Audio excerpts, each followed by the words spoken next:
the fabulous forum here in Inglewood, California for an exciting night of professional boxing, all brought to you by Tom Loeffler's 360 Promotions and sponsored by Chivas and Tecate, the official beer of boxing.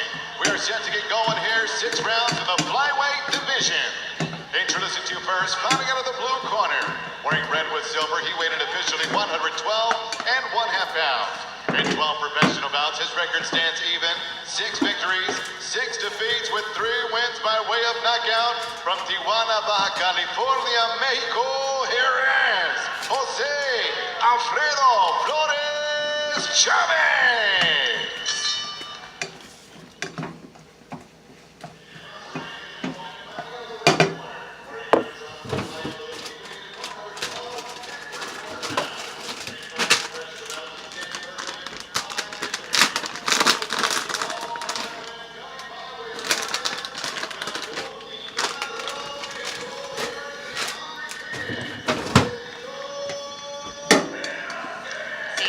My glasses come out so I can see far.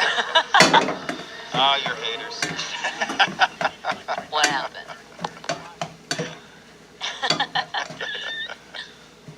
Can I squeeze it? There we go. Oh man, okay. Trinity!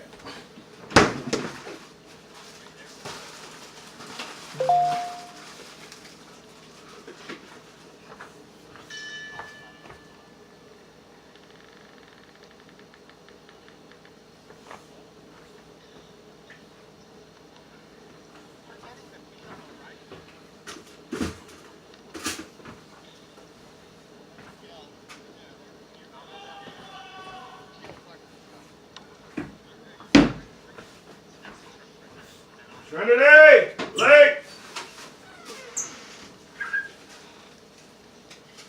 Well, since I'm going to be watching this fight from the ring, I changed glasses.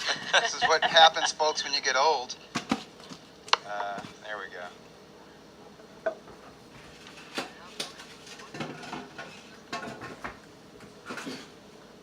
Get a clear look at this young man.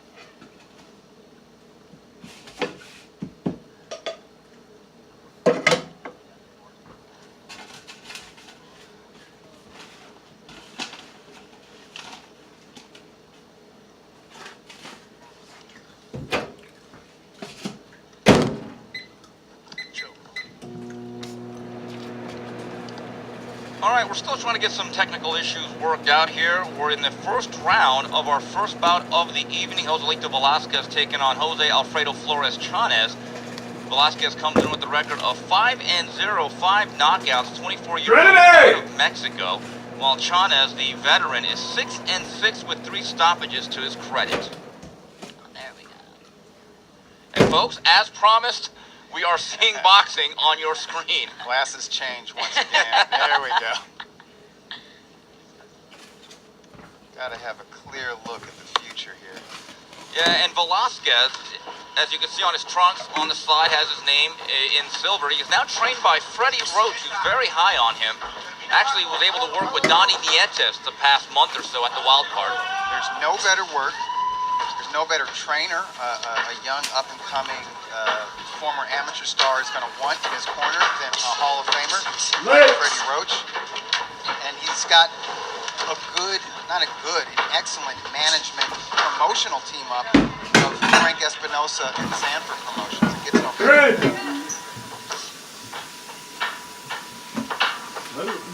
Valequez representing Mexico in the 2016 Olympics as he lands a couple of good left hooks to the body. In December of 2016, one note here, this is his first fight of 2018, as he had a shoulder injury that kept him on the shelf. The last time we saw him was December 9th in Las Vegas, where he stopped Armando Vazquez in 5.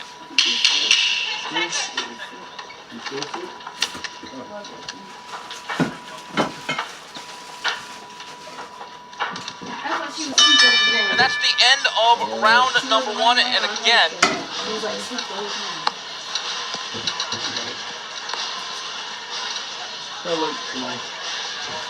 and once again, we are here at the Forum. It is Superfly 3 live undercard coverage I am Steve Kim, joined by Doug Fisher and Cynthia Conte.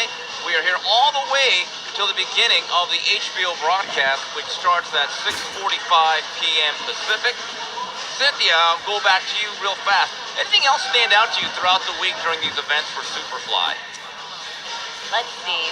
McWilliams, you know, Kazuto, actually, when it comes back to Kazuto, Iota, and Ioka, and McWilliams McWilliams Arroyo. You know, the one main question I did ask Kazuto was, he's coming off a 17-month layoff, and he's not even doing a tune-up fight. And he's like, well, when Ismail said this is just how he is, he's a trained warrior, he's going to do fine. So that's interesting. And I had heard that he had wanted to face contenders higher ranked than Arroyo. Yeah, he did. And they were not available to him. So he wanted to come back at the very top. If he could have arranged for a title shot upon ending his retirement, he would have done so. Yeah, Doug, Kazuko Ioka was actually here February 24th for Superfly 2, and he actually stated it's at that point he made the decision to return to the boxing ring. But he bought his own ticket Yeah. to Superfly. That's the funniest thing. And he told me, he goes, when I saw these fighters in the ring, he goes, that's what brought him back, and I knew I could win all of them and be at the top again. And round number 2 here, Valequez getting revved up here, cranking a couple of left hooks to the body and to the top, starting to get his hands moving. You know, ring rust might be a factor, Doug, especially with the guy with only 5 fights under his belt, has not fought for about 10 months. Yeah, that's a considerable amount of time out of the ring want toast? for a young Get toast. prospect. Somebody who's still learning the game. Right now, I can tell that he's a cerebral boxer. He's not the busiest guy out there. He's always looking for openings. He's looking to slow the pace down to his liking, and he appears to be a counterpuncher. And speaking to Roach, he really does believe, though, Valequez is the type of guy, you're not going to need 25, 30 fights. Traditionally, in these lower weight classes, if you can be moved fast, there's really no other track except the fast one. Yeah, there's a precedent for that. Ball and three.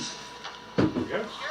You especially see that with the Japanese standouts at these sub-bantamweight weight classes. It wasn't that Barkley. Who's to say a Mexican fighter can't do the same if he had an extensive amateur background? I'll check. As for Chanez, on July 28th, that was his last outing, lost a 4-round decision to the brother of highly regarded prospect Carlos Valderas, losing a 4-rounder to Jose Valderas at the Staples Center. And he also has experience, though. Last May, he was stopped in 3 by Michael Conlon, notable Olympian from Ireland. And Conlon much heavier. Yeah. So maybe this is a more natural weight class Yeah. for Chanez. I would imagine. I don't see him carrying featherweight very well. Well, not only that, in 12 fights, he's only been stopped once, and that is by Conlon. So he's one of these tough, durable guys. Record may be a little bit upside down, but there is one thing, he will give you some quality rounds. Exactly, and he's not just in there going rounds. He's not in there showing how durable he is. He's in there trying to win. He's throwing punches. Yeah. In fact, the first round was not bad for Chanez. I like the way he sits and punches like that.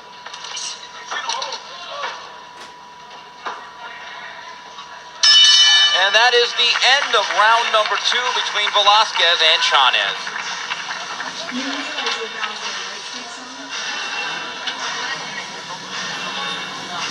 Coming up after this bout, we have a 4-round middleweight feature. Jonathan Esquivel will take on Joel Valenzuela.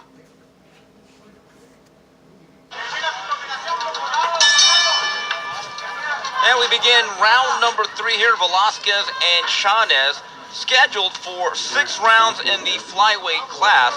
As we mentioned earlier, Valequez is now trained by the renowned Freddie Roach, and for Freddie Roach, it's a bit of a transition period post-Pacquiao, kind of retooling his whole stable with guys like Toka Khan Clary, Valequez, and some other younger fighters. Yeah, and we see that a lot with veteran boxing trainers. You just did a story recently on Joe Jkse, Yes. going through the same process where you have a bunch of name guys, you got a bunch of top 10 contenders and world title holders, and if you're blessed like Freddie Roach, you have a superstar or two like a Manny Pacquiao, and then they move on. Yeah. And, so Pacquiao parted ways. Miguel Cotto retired, and some of these guys that were working with Freddie Roach just disappeared, like Frankie Gomez. And so you got to start over again. Frankie Gomez, I remember him. Remember that guy? I remember him long ago. Whatever happened to old Frankie, you know? Speaking of Joe Goosen, he led Amir Khan to a victory, but Cynthia, boy, Amir looked very shaky today, I'll be honest. Yeah, got dropped, but That's the Amir Khan experience. Yeah. though. Yeah. We know how talented he is, and he will always have that Achilles heel. Even against a fighter the caliber of a Samuel Vargas. I mean, now that you know he's been calling out Pacquiao, do you think that could even possibly happen after this fight with Vargas? Yes, because Even more so. Well, If you're the yeah. opponent, you're like, Yeah, yeah, I got this. look, If Sammy Vargas put him down, I'm knocking him out. right, and there's a couple more left hooks by Velasquez, starting to get his offense going here. And I like how he Yeah. aimed him at the midsection of the journeyman. And a good right hand over the top. So Velasquez now starting to put his punches together here in round number 3.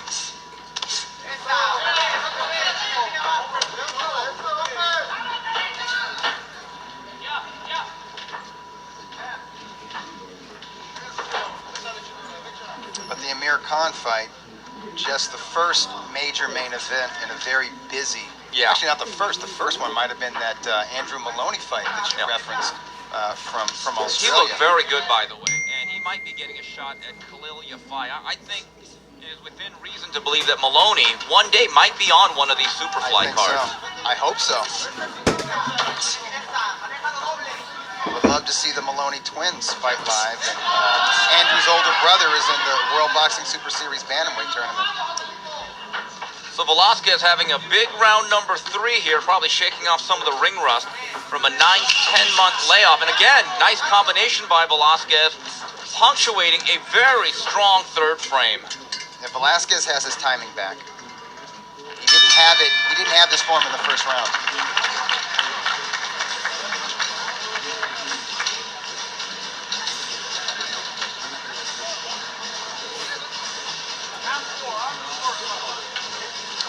And you could visit 360 Promotions at www.360promotions.us, and you take a look at all these social media handles.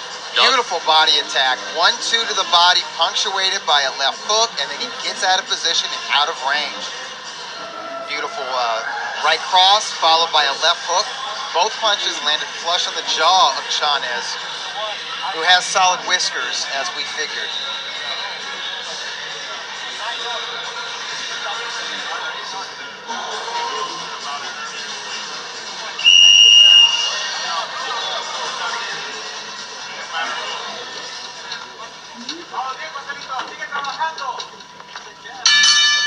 As we begin round number 4, we just want to let you know if you tweet us a question or a comment, we might just read it on the air. So please send them in, tag Cynthia, Doug, or myself. We are all the way to the end of this undercard before HBO goes on the air. Once again, we are live at the Forum as part of the 360 Promotions undercard. Now, somebody named James asked me on Twitter, said, on paper, Doug, how do you think Superfly 3 compares to its predecessors? Asking because as a boxing fan, I have choices tonight. One viewed live and the other recorded. Now, I can't tell them what to watch live or recorded. I would say Superfly 3 is up to snuff with its predecessors, except for the main event. However, I do think the main event has potential to be an entertaining fight. But I think Nietes, Palikte, and certainly Ioka Arroyo are as good as the co-main events from Superfly 1 and 2. The plan for Superfly 3 did include the rematch between Srikset Sorungbasai and Estrada, and that kind of went astray as some personal heartbreak for the Thai champion, so he will be defending his title on October 6th. Tom Loeffler believes that Superfly 4 should Estrada come out victorious as Velasquez lands another left hook, that might headline next year's initial Superfly chapter. Possibly in February or March of 2019.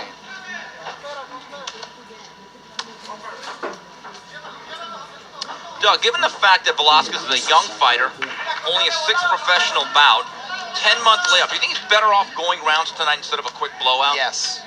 going rounds is the best thing for him. It's giving us an opportunity to see his toolbox, which is pretty deep.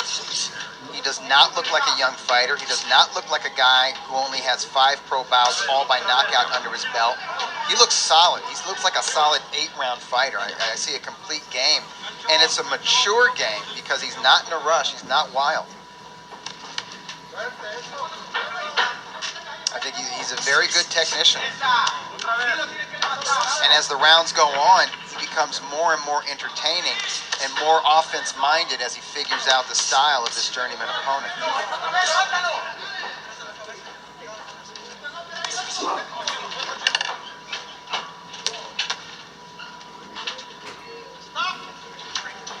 And you mentioned that Valequez is managed under the direction of Frank Espinoza, who also manages Mexican Olympic teammate Raul Curiel, who is now also under the guidance of Freddie Roach at the Wild Card Boxing Club.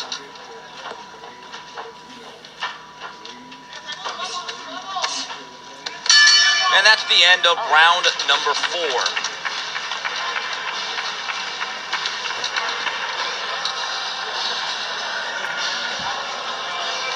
And you are looking live at the Forum Fans